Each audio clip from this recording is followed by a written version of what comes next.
Assalamualaikum warahmatullahi wabarakatuh. Berjumpa lagi dengan Pak Zen ya.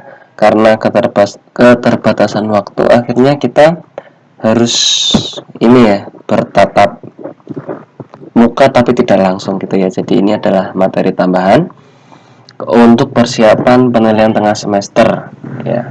Jadi nanti mohon diperhatikan baik-baik.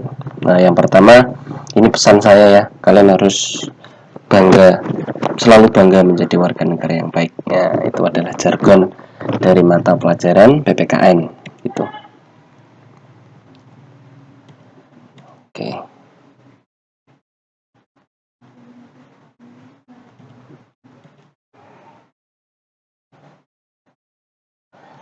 Nah, untuk pertemuan kali ini ya, kita yang akan kita bahas adalah sejarah lahirnya Pancasila. Jadi seperti yang sudah kalian pelajari di, meskipun kemarin belajarnya lewat poster ya, kalian tak suruh membuat poster. Nah, ini adalah penjelasan lebih rinci untuk mendalami materi berkaitan dengan sejarah lahirnya Pancasila. Baik, sebelum kita masuk ke materi inti, yang pertama kalian harus tahu apa tujuan pembelajaran pertemuan kali ini. Jadi inti dari kalian belajar hari ini adalah yang pertama, dapat menjelaskan kedudukan Pancasila sebagai dasar negara. Nah, ini yang penting. Jadi kamu nanti perhatikan materi yang berkaitan dengan dasar negara, ini harus kamu perhatikan baik-baik. Kemudian yang kedua, dapat menguraikan latar belakang sejarah lahirnya Pancasila. Kemudian yang ketiga, dapat membedakan rumusan Piagam Jakarta dengan Pancasila. Kemudian yang keempat, dapat membedakan tugas BPUPK dan PPK.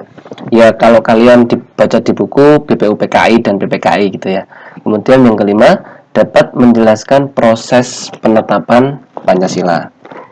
Nah, ini adalah beberapa poin penting yang harus kalian perhatikan betul-betul. Jadi kalian nanti setelah ikut pembelajaran ini, diharapkan 5 poin penting itu harus kalian pahami.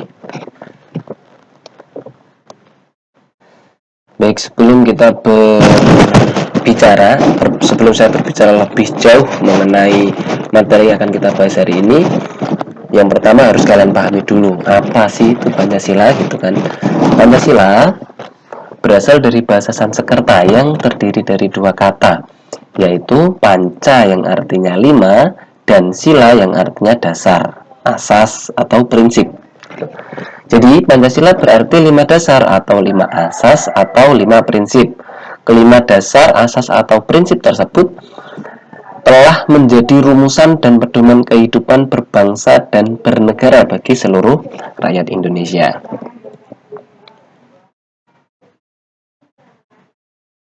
Nah, setelah kalian paham pengertian dari Pancasila, yang intinya adalah 5 asas atau 5 dasar nilai-nilai kebaikan ya, yang dijadikan sebagai pedoman berbangsa dan bernegara di Indonesia, kalian harus tahu kedudukan Pancasila ya. Jadi kedudukan Pancasila itu ada dua kurang lebih. Yang pertama yaitu sebagai dasar negara, dan yang kedua adalah sebagai pedoman hidup. Kita bahas yang sebagai dasar negara. Pancasila sebagai dasar negara itu artinya Pancasila digunakan atau dijadikan sebagai dasar penyelenggaraan ketatanegaraan. Artinya sifatnya formal ya. Ini punya implikasi atau punya konsekuensi, punya dampak bahwa undang-undang dasar dan semua urutan peraturan yang ada di bawah undang-undang dasar itu tidak boleh bertentangan dengan Pancasila. Namanya saja Pancasila ini adalah dasar dari segala aturan, maka dari itu aturan di bawahnya jelas tidak boleh bertentangan dengan Pancasila. Ini kalau Pancasila berkedudukan sebagai dasar negara. Kalau Pancasila berkedudukan sebagai pandangan hidup, maka Pancasila ini dijadikan sebagai pedoman dalam kehidupan sehari-hari. Ya, gitu.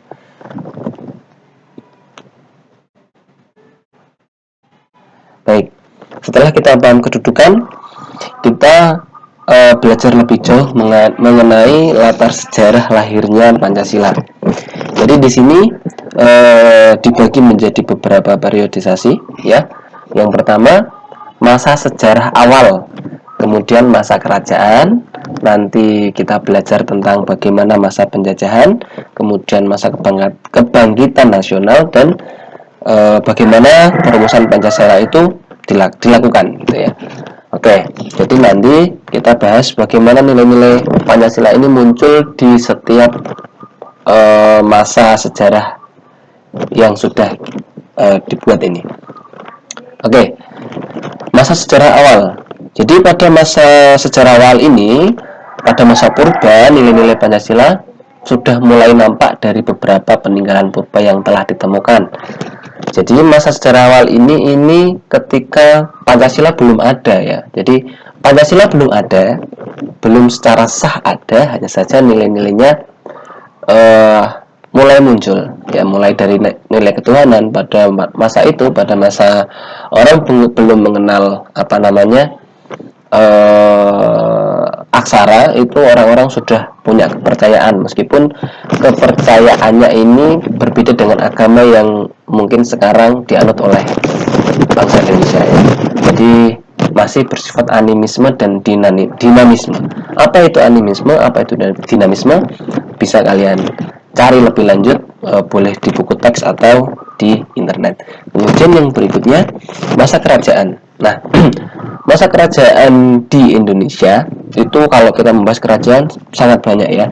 Jadi saya yakin itu sudah dibahas di mata pelajaran IPS. Jadi kita hanya ambil yang penting saja. Nah, dalam sejarah Indonesia ada dua kerajaan besar yang itu nanti menjadi cikal bakal berdirinya bangsa Indonesia, yaitu Kerajaan Sriwijaya dan Majapahit. Karena Kerajaan Sriwijaya dan Majapahit ini adalah kerajaan yang mampu menyatukan Nusantara. Nah, lebih tepatnya menyatukan Nusantara, ya. Jadi ini adalah dua kerajaan besar, dan dalam masa dua kerajaan besar ini, nilai-nilai Pancasila juga sudah muncul, mulai dari nilai ketuhanan, ya, karena pada masa ini agama sudah masuk, mulai dari Hindu, Buddha sudah masuk, kemudian persatuan, ya, karena mereka ya memang secara fakta sejarah mampu menyatukan Nusantara, kemudian nilai-nilai kemanusiaan juga sudah muncul pada waktu itu. Kemudian yang berikutnya yaitu perlu saya tekankan lagi, pada masa kerajaan ini nilai-nilai Pancasila yang kita tahu seperti sekarang ini itu belum ada, ya. Jadi Pancasilanya belum ada, hanya saja nilai-nilainya sudah mulai berkembang di setiap periodisasi masa yang bisa kalian lihat di PowerPoint ini, ya, gitu. Kemudian yang berikutnya adalah masa penjajahan. Pada masa penjajahan ini, terutama mulai dari Eropa, kemudian nanti kita kedatangan Jepang, itu jelas nilai-nilai Pancasila sudah mulai muncul, nilai persatuan, kemudian nilai kemanusiaan, kemudian nilai keadilan, karena yang namanya orang dijajah itu pasti nilai-nilai itu mulai bergejolak di jiwa para pemuda pada waktu itu, termasuk para masyarakat secara keseluruhan, gitu kan. Oke, kita bahas bagaimana bangsa-bangsa Eropa ini masuk ke Indonesia, gitu, ya. Oke, jadi ini hanya pengetahuan tambahan saja bagaimana bangsa Eropa ini menjajah di Indonesia. Jadi kalian perlu tahu bahwa yang menjajah Indonesia dari bangsa Eropa, bangsa kulit putih, itu tidak cuma Belanda, tapi ada Portugis, Spanyol, kemudian Inggris, ya, Inggris juga. Meskipun mereka tidak lama, yang paling lama tetap Belanda. Baik, dimulai pada tahun 1511, Alfonso dari Portugis itu menguasai Malaka, ya. Kemudian Sebastian Elcano dari Spanyol itu berhasil berlabuh di Tidore.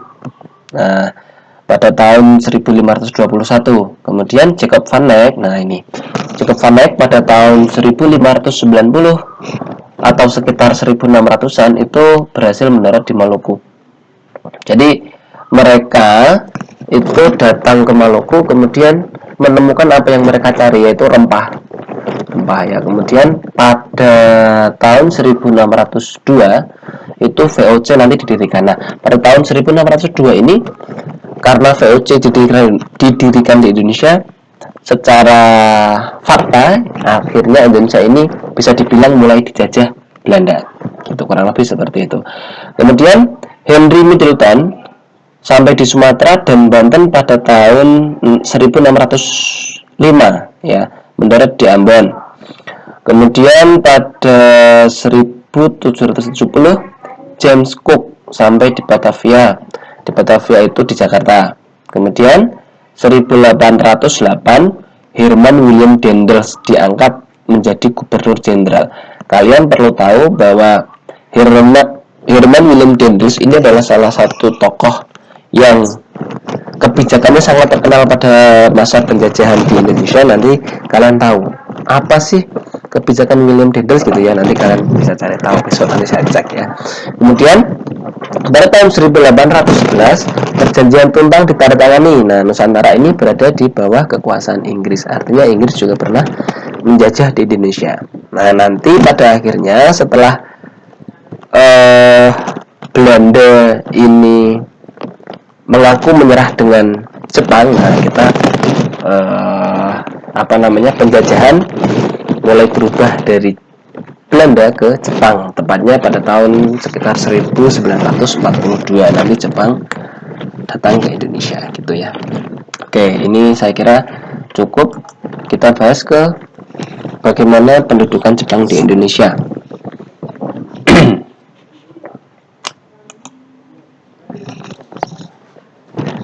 Baik, nah ini. Oke, setelah tadi Eropa, kita membahas tentang bagaimana mulai dari Spanyol sampai Belanda dan Inggris menjajah di Indonesia. Kemudian, nah ini Jepang itu pada awalnya adalah mengaku saudara dari timur ya, karena mereka sama-sama dari Asia. Artinya ini menjadi harapan bagi bangsa Indonesia bahwa wah, Jepang ini akan menolong kita gitu. Padahal pada akhirnya nanti Jepang juga ikut menjajah Indonesia ya. Pada tanggal 8 Maret 1942 Belanda menyerah di Jawa. Kemudian Gubernur Jenderal Jarda van Sterkenbosch ditawan oleh Jepang. Nah, nanti setelah ini nanti Jepang itu akhirnya bisa mengambil alih Indonesia dari tangan Belanda. Kemudian pada tanggal 29 April 1945 BPUPK atau BPUPKI itu didirikan. Ini adalah sebagai bentuk dari realisasi Jepang yang menjanjikan akan memberikan kemerdekaan kepada Indonesia. Jadi dibentuklah BPUPKI agar orang Indonesia ini yakin bahwa nanti Jepang akan membantu memerdekakan Indonesia, kurang lebih seperti itu ya. Kemudian pada tanggal 6 Agustus kota Hiroshima itu dibom atom oleh Amerika Serikat.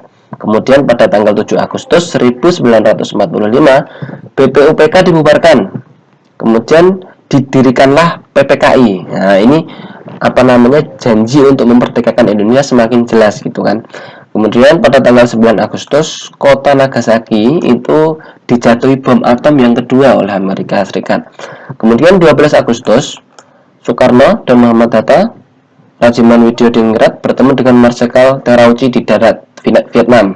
Jepang menyatakan akan menyerahkan kemerdekaan kepada bangsa Indonesia. Jadi pada waktu itu Soekarno dan Hatta, kemudian Rajiman Widyodiningrat ini sebagai tokoh penting pada waktu itu dipanggil ke Vietnam untuk diajak diskusi atau dikasih tahu lah istilahnya, karena Jepang ini sudah kocar-kacir kan dua kota pusatnya, maka akan memberikan kemerdekaan kepada Indonesia.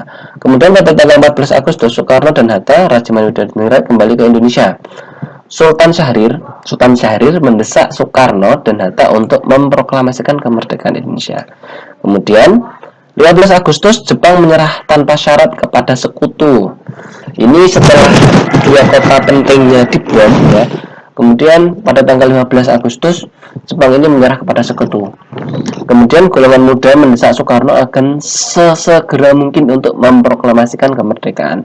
Nah, pada waktu inilah nanti Soekarno dibawa ke Rengas Dengklok oleh beberapa tokoh pemuda ini. Latar belakang terjadinya peristiwa Rengas Dengklok ya, mendesak supaya Soekarno ini ayo segera merdekakan Indonesia, karena mumpung Jepang ini sudah kalah, kalau kita tidak segera merdeka nanti kita malah jatuh di tangan Belanda lagi gitu kan. Nah, pada waktu itu akhirnya pada tanggal 17 Agustus 1945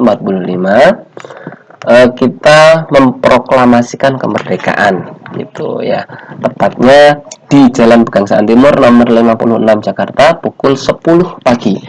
Maka dari itu kalian kalau upacara itu jam 10 pasti dibunyikan detik-detik proklamasi gitu kan pada saat upacara 17 Agustusan gitu biasanya. Jam 10 tepat akan didengungkan detik-detik proklamasi. Jadi sejarahnya seperti itu. Nah, kemudian apa hubungannya proklamasi dan Pancasila? Gitu ya. Jadi perlu kalian ketahui bahwa Pancasila itu sah menjadi dasar negara kita pada tanggal 18 Agustus. Meskipun sudah dirumuskan jauh-jauh hari ya, tepatnya pada tanggal 22 Juli itu Piagam Jakarta sudah dibentuk. Jadi Piagam Jakarta itu adalah nanti kita bahas lebih lanjut lagi. Piagam Jakarta itu adalah piagam hasil dari rumusan Panitia 9, kemudian menghasilkan yang sekarang kalian tahu itu pembukaan Undang-Undang Dasar itu adalah Piagam Jakarta. Hanya saja ada sedikit perbedaan di Pancasila yang ada di dalam sana ya. Pancasila sila pertama bunyinya tidak ketuhanan yang Maha Esa, tapi masih kewajiban menjalankan syariat Islam bagi pemeluk-pemeluknya, masih seperti itu ya. Jadi hubungannya apa proklamasi dengan Pancasila ya? Tanpa adanya proklamasi maka Pancasila itu tidak mungkin sah sebagai dasar negara, kan gitu ya. Jadi tanpa adanya proklamasi maka Pancasila itu tidak pernah ada, karena kita tidak merdeka. Bagaimana kita punya dasar negara, bisa menggunakan dasar negara kita kalau kita tidak merdeka? Maka dari itu proklamasi ini menjadi salah satu titik awal Pancasila ini bisa disahkan sebagai dasar negara. Kurang lebih seperti itu ya hubungannya. Nah, saya kira ini cukup. Kemudian tadi kita agak meloncat ya. Jadi bagaimana Jepang itu ada di Indonesia ini agak meloncat. Sebelum itu ada peristiwa penting juga. Setelah kita lama dijajah, ya, ada berbagai macam perlawanan di berbagai daerah. Jadi karena kita ini lama dijajah oleh Belanda, karena kita ini lama dikeruk kekayaannya, lama ditindas, kemudian lama memberikan upeti kepada Belanda, maka dari itu ada upaya-upaya untuk memerdekakan diri atau mengusir mereka. Nah, di Jawa Tengah ada perlawanan di Ponorogo, yang paling terkenal itu adalah perang gerilyanya. Kemudian ada Sultan Hasanuddin ya, yang dikenal dengan ayam jantan dari timur itu. Kemudian ada Imam Bonjol dari Sumatera, kemudian ada Teuku Umar dari Aceh, ada Cut Nyak dari Aceh juga. Itu adalah beberapa contoh perlawanan untuk mengusir penjajah. Nah, perlawanan pada masa itu masih bersifat kedaerahan. Kedaerahan itu artinya masih mengandalkan perang fisik, kemudian masih memperjuangkan daerahnya masing-masing. Belum ada persatuan atau kesadaran untuk bersatu mengusir penjajah. Jadi masih memperjuangkan wilayahnya masing-masing. Nah, nanti seiring berjalannya waktu, tepatnya pada tahun 1908, pemuda-pemuda terdidik itu punya inisiatif untuk mendirikan sebuah organisasi yang intinya ingin berjuang dan memperjuangkan kemerdekaan ini dengan cara bersatu dan menggunakan akal. Jadi nanti peristiwa ini dikenal dengan kebangkitan nasional. Bagaimana peristiwanya kita bahas ya. Baik, jadi kebangkitan nasional Indonesia itu ditandai dengan berdirinya organisasi Budi Utomo. Organisasi ini pada awalnya tidak mengarah pada bidang politik, tapi lebih pada sifat sosial, ekonomi, dan kebudayaan. Intinya para pemuda waktu itu yang mendirikan Budi Utomo itu pada awalnya ingin memperbaiki keadaan dalam bidang sosial, ekonomi, dan kebudayaan atau pendidikan lah fokusnya. Nah, Budi Utomo ini berdiri atas inisiatif dari Dr. Wahidin Sudirohusodo. Ya, nanti Dr. Wahidin Sudirohusodo punya inisiatif, kemudian Dr. Sutomo yang mendirikan. Ya, jadi yang mendirikan adalah Dr. Sutomo bersama dengan sejumlah mahasiswa Stovia berupaya mendirikan perhimpunan di kalangan pelajar. Nah, nanti setelah ada inisiatif dari Wahidin Sudirohusodo, kemudian Dr. Sutomo mendirikan organisasi Budi Utomo. Nah, organisasi Budi Utomo ini fokusnya nanti di bidang seperti yang tadi sudah kita bahas, yaitu sosial, ekonomi, dan kebudayaan atau pendidikan. Nah, organisasi Budi Utomo ini adalah awal dari bagaimana pemuda-pemuda Indonesia, belum bisa disebut Indonesia pada waktu itu ya, karena kita juga masih berjuang untuk memperjuangkan kemerdekaan Indonesia, bisa disebut Nusantara lah. Oke, pada waktu itu konsep untuk mendirikan bangsa Indonesia ini sudah agak mulai muncul ya. Jadi semangat persatuan yang menghilangkan sifat kedaerahan ini mulai muncul. Jadi sudah mulai mengutamakan persatuan, sudah tidak lagi membatasi daerah. Jadi anggota dari Budi Utomo ini bebas mau dari daerah manapun bisa masuk, meskipun nanti terbatas pada Jawa dan Madura karena keterjangkauannya yang belum bisa pada waktu itu. Tapi tidak lagi memandang daerah mana ya. Itu. Kemudian singkat cerita, setelah berdirinya Budi Utomo itu nanti pada tahun 1928 terjadi peristiwa penting yang itu adalah peristiwa paling monumental, di mana konsep Indonesia ini sudah mulai jelas. Jadi, dan istilah kata Indonesia ini sudah dikenal luas oleh para pemuda, termasuk seluruh masyarakat Indonesia ya, karena istilah Indonesia ini nanti dipakai, termasuk lagu kebangsaan Indonesia Raya pertama kali dikumandangkan pada peristiwa ini. Apa itu? Yaitu peristiwa Sumpah Pemuda pada tanggal 28 Oktober 1928. Yang intinya pada waktu peristiwa Sumpah Pemuda ini, pemuda-pemuda di Indonesia mengaku ya berbangsa satu, bangsa Indonesia, kemudian bertumpah darah yang satu, tanah air Indonesia, kemudian menjunjung bahasa persatuan yaitu bahasa Indonesia. Jadi Indonesia atau bangsa Indonesia, negara Indonesia ini sudah mulai jelas konsepnya pada momentum Ikrar Sumpah Pemuda. Ini adalah tonggak sejarah bangsa yang sangat monumental gitu ya. Itu. Oke, setelah peristiwa Sumpah Pemuda, kita langsung bahas bagaimana Pancasila itu dirumuskan gitu kan.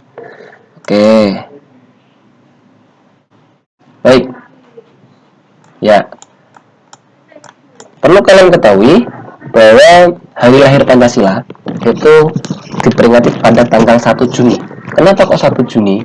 Ya, padahal perumusan Pancasila atau Pancasila yang rumusan dasarnya itu bisa kita lihat pada tanggal 22 Juni tahun 1945. Itu adalah hasil dari Piagam Jakarta. Ya, Piagam Jakarta ini ditetapkan, yang isinya kurang lebih menguat pembukaan undang-undang dasar yang di dalamnya ada Pancasila. Hanya saja sila pertama masih bunyinya kewajiban menjalankan syariat Islam bagi pemeluk-pemeluknya. Kenapa kok tidak pada tanggal 22 Juni? Kan rumusan dasarnya itu ditetapkan pada tanggal itu ya, gitu. Tidak. Jadi kenapa kok diperingati pada tanggal 1 Juni? Ya, kita lihat sejarahnya. Oke. BPUPKI yang dibentuk pada tanggal 29 Maret 1945 itu melaksanakan sidang pertama, yaitu 29 Mei sampai dengan 1 Juni. Nah, pada tanggal 29 sampai dengan 31 Mei ini Muhammad Yamin dan Supomo mengusulkan rumusan 5 poin dasar negara dalam sidang BPUPKI. Kemudian pada tanggal 1 Juni Soekarno mendapat bagian untuk menyampaikan gagasannya tentang dasar negara. Nah, pada tanggal 1 Juni inilah istilah kata Pancasila ini populer karena Soekarno berpidato pada waktu itu, kita membutuhkan 5 dasar negara, yang intinya nanti bisa kita bahas di pembahasan lebih lanjut ya, tentang gagasan tokoh perumus Pancasila nanti ada. Itu intinya kita membutuhkan 5 gagasan dasar sebagai dasar negara Indonesia merdeka. Nah, apa yang cocok kira-kira? Kurang lebih nanti ada temannya yang ahli bahasa itu menyampaikan Pancasila gitu. Kemudian Pancasila itu nanti populer pada waktu itu ya. Hasil dari sidang BPUPKI yang pertama inilah nanti akhirnya BPUPKI memerintahkan untuk membentuk panitia kecil atau yang sering disebut panitia 9 itu ya, nanti berfungsi untuk merumuskan Pancasila itu isinya apa saja gitu. Lah pada waktu itu belum ada. Pancasila hanya berisi hanya ditemukan istilahnya saja Pancasila, tapi isinya belum ketemu gitu ya. Karena pada waktu itu apa yang disampaikan Soekarno juga tidak tidak persis juga dengan Pancasila yang kita tahu seperti sekarang ini. Kemudian nanti hasil dari Piagam Jakarta inilah nanti yang sudah mulai mirip dengan Pancasila yang kita pakai seperti sekarang ini. Nah, pada tanggal 22 Juni naskah Piagam Jakarta ini jadi. Kemudian nanti ada protes, terutama sila pertama. Jadi bunyinya sila pertama itu kewajiban menjalankan syarat Islam, diprotes karena yang memperjuangkan ini adalah protes dari tokoh Indonesia bagian timur ya, karena Indonesia bagian timur ini mayoritasnya non muslim, maka mereka protes. Intinya kalau Indonesia ini berlandaskan kewajiban menjalankan syarat Islam, maka tidak bisa menaungi semua umat beragama di Indonesia. Padahal yang memperjuangkan kemerdekaan Indonesia itu tidak hanya Islam, jadi semua agama ini terlibat di sana. Maka dari itu diprotes, kemudian diubahlah menjadi bunyinya ketuhanan yang Maha Esa. Nah, setelah diubah ini nanti pada tanggal 18 Agustus setelah kita merdeka itu rumusan Undang-Undang Dasar 1945 yang di dalamnya ada dasar negara Pancasila disahkan ya. Kemudian selain ini ada 3 keputusan penting ya di sidang PPKI ini. Yang pertama yaitu mengesahkan rumusan Undang-Undang Dasar 1945 yang di dalamnya ada dasar negara Pancasila. Yang kedua, memilih Presiden Soekarno dan Wakil Presiden Muhammad Hatta sebagai Presiden dan Wakil Presiden Republik Indonesia. Kemudian yang ketiga, pembentukan KNIP. KNIP itu Komisi Nasional Indonesia Pusat yang fungsinya adalah membantu Presiden dan Wakil Presiden. Kurang lebih seperti itu ya. Kemudian bagaimana isi Pancasila yang disahkan itu? Ini ya, ketuhanan yang Maha Esa. Ini adalah gambarnya, ini bintang berwarna kuning berlatarkan hitam. Ya, jadi intinya bintang ini adalah menjadi simbol ketuhanan, gitulah, kurang lebih seperti itu. Yang kedua, kemanusiaan yang adil dan beradab digambarkan dengan 17 mata rantai saling menyambung berlatar warna merah. Ya, ini setiap warga negara memiliki derajat yang sama artinya. Dan rantai ini menunjukkan bahwa kodrat manusia itu adalah laki-laki dan perempuan saling terkait ini. Kemudian yang ketiga, Persatuan Indonesia, pohon beringin. Ini ya, Persatuan Indonesia itu digambarkan dengan lambang beringin, menempatkan kesatuan, persatuan dan kepentingan negara daripada kepentingan individu. Intinya gini, jadi persatuan itu kita bisa punya sifat toleransi, kemudian menempatkan kepentingan negara ini di atas kepentingan pribadi, golongan, maupun kepentingan kelompok sendiri. Intinya kepentingan negara di atas segala-galanya gitulah. Itu adalah persatuan Indonesia. Kemudian yang keempat, kerakyatan yang dipimpin oleh hikmat kebijaksanaan dalam permusyawaratan perwakilan. Ini digambarkan dengan kepala banteng, tidak memaksakan kehendak kepada orang lain. Gitu. Kemudian yang kelima adalah keadilan sosial bagi seluruh rakyat Indonesia. Ini padi dan kapas. Ya, padi dan kapas ini adalah melambangkan sandang dan pangan maksudnya. Nah, ini melambangkan sila keadilan sosial bagi seluruh rakyat Indonesia. Ya, ini adalah padi dan kapas. Ini pembahasan singkat kita tentang bagaimana sejarah singkat lahirnya Pancasila. Oke, cukup ya. Kita ke slide berikutnya.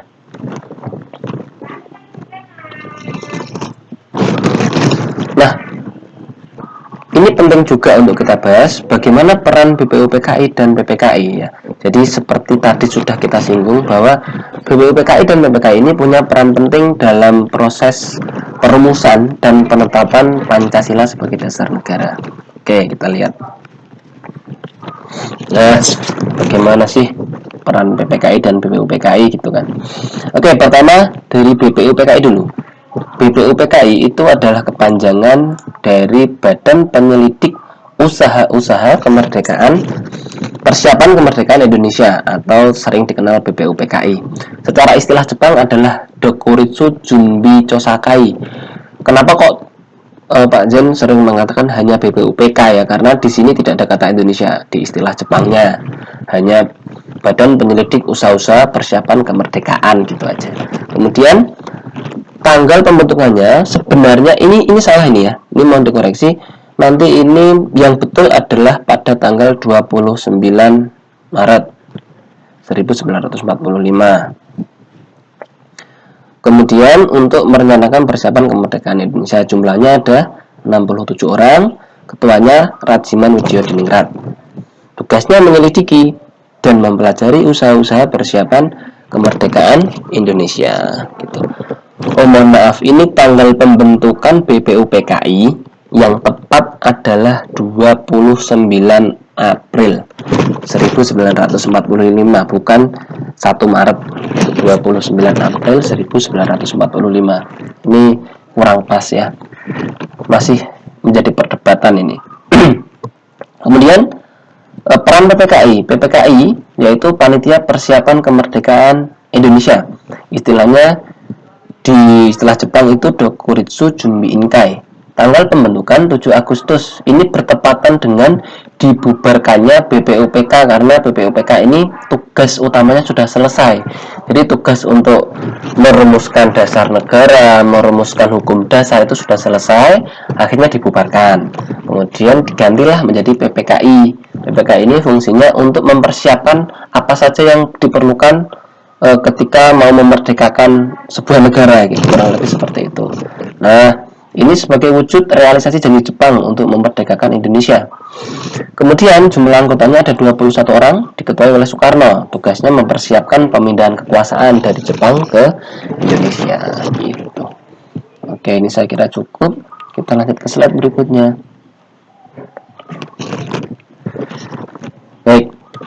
Setelah kita paham, tadi sudah kita bahas juga mulai dari sejarah awal sampai dengan proklamasi, kemudian sampai dengan penetapan Pancasila sebagai dasar negara pada tanggal 18 Agustus gitu ya. Kita harus tahu bagaimana siapa yang saja yang terlibat di dalamnya ya. Oke. Baik. Jadi dari sidang BPUPK ya, itu di sidang pertama BPUPKI ada beberapa tokoh yang menyampaikan gagasannya tentang Pancasila. Ini kita ulas lagi. Oke, 3 tokoh yang berpidato pada waktu itu adalah Muhammad Yamin, kemudian Supomo, dan Soekarno. Ya, ini. Jadi Muhammad Yamin ini menyampaikan gagasannya tentang usulan dasar negara. Yang pertama itu peri kemanusiaan, peri kebangsaan, peri kemanusiaan, kemudian peri ketuhanan, peri kerakyatan, dan kesejahteraan rakyat. Jadi Supomo ini sebenarnya menyampaikan gagasannya 2 kali, yaitu secara lisan dan secara tertulis. Nanti bisa kalian cek yang secara lisan yang mana, yang tertulis yang mana gitu. Kemudian Supomo ini menyampaikan gagasannya pada tanggal 31 Mei. Isinya, singkat cerita, isinya adalah persatuan, kekeluargaan, keseimbangan lahir dan batin, musyawarah, dan keadilan rakyat. Kemudian Soekarno ini menyampaikan pada 1 Juni. 1 Juni ini nanti Soekarno, tadi sudah kita bahas bahwa Soekarno menyampaikan istilah Pancasila, memopulerkan istilah Pancasila. Nah, usulan dasar dari Soekarno itu adalah pertama nasionalisme, kedua internasionalisme, ketiga mufakat atau demokrasi, empat keadilan sosial, dan lima ketuhanan yang berkebudayaan. Ini jauh berbeda dengan rumusan Pancasila seperti yang sekarang kita bahas ya. Jadi Soekarno pada tanggal 1 Juni itu hanya menekankan bahwa lima dasar yang kita butuhkan itu namanya Pancasila gitu. Cuma isinya ini tidak persis dengan Pancasila yang kita pakai ya. Jadi secara istilah saja. Kurang lebih seperti itu. Ini adalah 3 tokoh yang berpidato pada sidang BPUPK yang pertama. Oke, kemudian hasil dari sidang BPUPK itu BPUPK harus membentuk dan merumuskan lebih lanjut usulan-usulan dari tokoh Indonesia itu. Kemudian mereka membentuk panitia 9. Nah, panitia 9 itu yang ada di sini ini. Ini adalah Soekarno, kemudian ini gambar Muhammad Yamin, yang ini Muhammad Hatta, yang ini Mr. Maramis, Mr. M.A. Maramis, kemudian ini Abhikusno Cokrosuyoso, kemudian ini ada Abdul Kahar Muzakir, ini ada Haji Agus Salim, kemudian ada Kiai Haji Wahid Hasim, kemudian ada Mr. Ahmad Subandio ya. Kemudian ini Mr. Ahmad Subarjo nih harusnya, Mr. Ahmad Subarjo, nanti bisa dikoreksi nih. Oke, dari panitia 9 ini 8 diantaranya adalah beragama muslim. Ini kalian harus paham ya, kenapa kok hasil dari rumusan Pancasila itu pada awalnya kewajiban menjalankan syariat Islam bagi pemeluk-pemeluknya, karena nuansa religius yang ada di dalamnya ya semuanya beragama muslim pada waktu itu, kecuali Mr. A.A. Maramis ini ya, ini yang non muslim. Nah, maka dari itu nanti hasil dari rumusan itu digugat, kemudian diganti menjadi ketuhanan yang Maha Esa ya. Nanti setelah itu menjadi ketuhanan yang Maha Esa, sudah sah, kita merdeka pada 18 Agustus, Pancasila ini ditetapkan sebagai dasar negara yang bunyinya seperti sekarang yang kita tahu itu ya. Jadi perubahannya semacam itu. Oke. Baik, jadi itu saja yang bisa saya sampaikan. Jangan lupa terus belajar. Terima kasih. Assalamualaikum warahmatullahi wabarakatuh.